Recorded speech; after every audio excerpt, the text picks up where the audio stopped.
Shalom une fois de plus, soyez abondamment bénis, soyez abondamment remplis.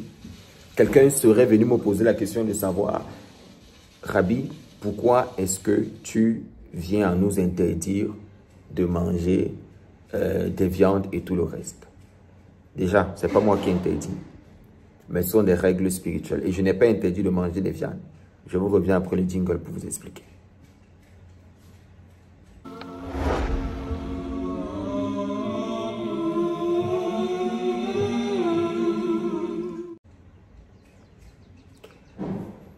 Shalom encore une fois de plus, Aminadab. Soyez abondamment bénis, bienvenue sur la page. Alors, les animaux, je vais faire d'une façon simple. Vous devez savoir que selon la sagesse négro-africaine, beaucoup ne veulent pas l'admettre, mais c'est vrai. À l'intérieur de l'homme, il y a ce qu'on appelle une âme. Et tous les animaux qui existent, comme le dit le Ari Akadosh, ont une âme à l'intérieur d'eux. Et cette âme-là, c'est selon la typologie de l'animal. Dans les écrits comme ça, de Charek et de Chach de Rav Chaim Vital, il dit que l'homme, c'est que l'homme mange, c'est ce qu'il est.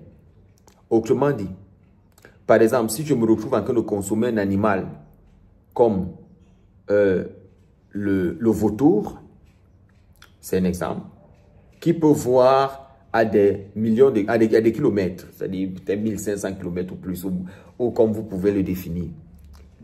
Vous devez savoir que le vautour ne voit pas tout ce qui est vivant.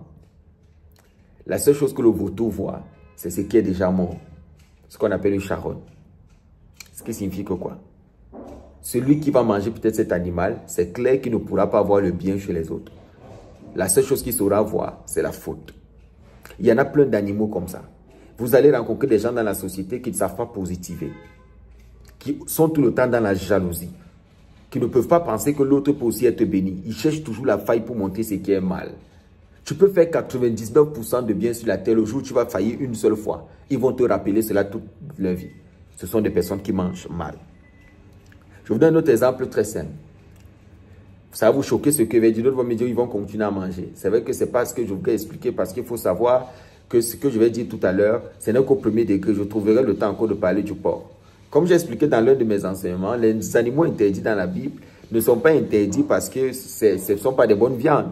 C'est parce que le degré d'impureté qui est à l'intérieur, même la cuisson de ces animaux-là ne peuvent pas résoudre ce degré d'impureté. Je profite pour faire un peu de science, par exemple, sur le cas, par exemple, de la viande de porc qu'on appelle en hébreu le khazir. Vous devez savoir qu'il y a sur la terre, il y a ce qu'on appelle les animaux créés à sens écologique.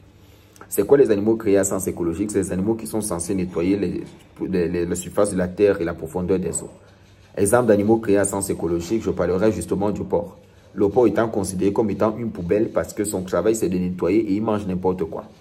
Dans le corps de l'homme, vous devez savoir que l'homme a ce qu'on appelle l'acide urique. Alors, l'acide urique s'évacue justement au niveau des reins de l'homme par l'urine, par le fait que l'homme urine. Autrement dit, lorsqu'un homme urine, il rejette 98% d'acide urique et il garde 2% qui sont utiles pour le fonctionnement de ses reins. Par contre, lorsque le porc urine, il rejette 2% d'acide urique et il garde 98% d'acide urique dans son corps. Comme quoi, la viande de porc, même étant cuite, est un problème. La viande de porc sécrète un ver qu'on appelle le ver de l'œil. Et ce ver-là, qui engendre le ténia, qui va attaquer le foie et qui va finir par causer énormément de problèmes au niveau du pancréas, au niveau des reins et tout le reste. Vous devez savoir qu'une étude a été faite en 2013 par une institution du côté de l'Afrique du Sud, une institution hébraïque qui s'appelait HRTI, Hebrew Root Institute, par le professeur Walla Ibenbeck. Et cette étude en 2013 a été faite sur les populations des États-Unis où il était décelé que la consommation, que le problème des Américains, c'est qu'ils ont un problème sexuel, une faiblesse sexuelle. Et qu'est-ce qui causait la faiblesse sexuelle? C'est la consommation de ce que j'appelle les bacons copieux. La consommation des bacons qui est essentiellement fait de la base de la viande de porc est ce qui provoquait le problème d'infertilité chez la plupart des Américains et un taux de problèmes cardiaques même, de respiration et tout le reste. Ça, vous devez le savoir. Maintenant, du côté de la femme, vous devez savoir que la viande de porc, de par sa gélatine, engendre un ganglion au niveau du sein de la mamelle de la femme, causant ainsi le cancer du sein. C'est pour ça que lorsqu'une femme consomme beaucoup la viande de porc, elle va se rendre compte qu'il y a une boule qui se forme à l'intérieur de son sein. Si elle ne fait pas attention, il y aura ablation de la mamelle. Ça, c'était seulement pour expliquer seulement dans le volet scientifique.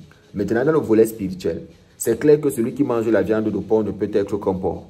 Autrement dit, quelqu'un d'infidèle. Quelqu'un qui n'est fidèle à rien. Quelqu'un qui dit quelque chose le matin et change après. Quelqu'un qui est naturellement un menteur. Parlons maintenant de quelqu'un qui consomme par exemple de la viande de chien. Quelqu'un qui consomme de la viande de chien sera quelqu'un de pervers. Si une femme mange de la viande de chien, elle va coucher avec tous les hommes. Elle n'aura pas de préférence. Lorsqu'un homme se retrouve en train de manger cette viande, comme je vois certains Africains faire, c'est clair qu'ils auront des comportements d'animaux. Mais imaginons quelqu'un qui mange par exemple des félins. Il aura un taux d'agressivité élevé. C'est-à-dire que cette personne-là sera très agressive. C'est-à-dire quoi, l'animal, l'âme à l'intérieur de l'animal va entrer dans la personne et va posséder la personne. C'est pour ça qu'il y a des repas que lorsque vous mangez, vous êtes doux. Le même repas, vous le mangez préparé par quelqu'un d'autre. Son degré animal, dont on appelle dans la chassidoute, ce qu'on appelle le nefesh habémi, l'animalité à l'intérieur de la personne agit dans le repas et émet des vibrations également sur vous. Comme quoi, la consommation des viandes modifie également notre comportement. C'est pour ça donc que la Torah est dit que vous ne mangerez que les animaux qui sont poursuivis, qui sont chassés et non les animaux qui chassent. C'est quoi les animaux qui sont chassés? C'est les animaux qui ont justement le sabot fendu en deux et qui ruminent. Mais les autres animaux en fait qui ne sont pas chassés mais qui sont des chasseurs, vous ne mangerez pas. Parce que le taux d'agressivité, de chaos, de colère à l'intérieur de la personne fera en sorte que vous ne serez pas des personnes calmes, des personnes passives. Vous serez des personnes avec beaucoup de rancune, beaucoup de haine. Donc comme quoi, des personnes qui auront énormément de problèmes cardiaques. Parce qu'en fait, les personnes qui ont des problèmes cardiaques, c'est des personnes qui ont beaucoup de colère, qui n'ont pas beaucoup de joie. Du coup, elles attrapent des problèmes qui sont liés justement au cœur. C'est pour ça donc que lorsqu'on parle également au niveau de la volaille ou tout au moins des animaux qui volent, il faut savoir qu'un animal, comment reconnaître si un oiseau est caché ou pas? Si cet oiseau lacère, tout au moins attrape sa proie avec ses ongles, c'est-à-dire il agresse sa proie avec les ongles et arrête comme ça, cet animal ne pouvait pas le manger.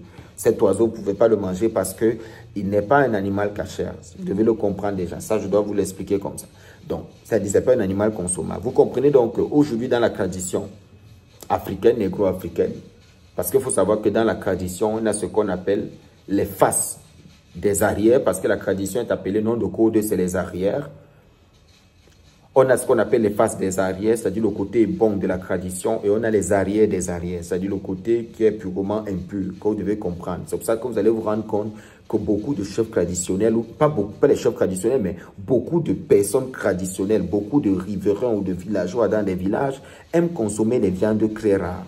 Ce qui crée également en eux un degré de stupidité, mais également un degré de violence et certains rêves qu'ils font, certaines initiations traditionnelles, comme quoi certains animaux leur permettraient de voir. C'est pour ça que pour ceux qui se font initier dans la voyance, par exemple dans la tradition bantou, il y a des animaux qui sont utilisés dans le rite, ce qu'on appelle la nourriture que tu manges avant de te faire initier à la voyance. Et cette nourriture que tu manges avant de te faire initier à la voyance, il faut savoir que c'est fait à partir de l'huile rouge. Et dans ça, il y a un animal précis qu'on met, qu'on appelle le porc épic. Le porc épic, pourquoi? Parce que le porc épic est appelé dans la langue, par exemple dans ma langue, on l'appelle bo.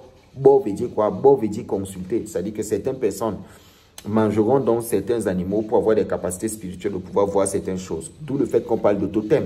C'est pour ça que je dis aujourd'hui, il faut savoir ce que vous mangez. Quand les gens viennent ouvrir leur bouche, je dis non, telle viande est bonne. On n'est pas au niveau du goût. Sinon, la viande de porc est très bonne. Mais ça ne nous intéresse pas de consommer parce qu'on sait le degré d'impureté que ça peut occasionner dans notre corps.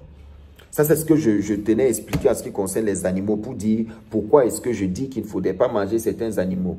Alors, concentrez-vous à manger du poisson. C'est très bien. Du poisson qui a des écailles. C'est très bien de manger du poisson qui a des écailles.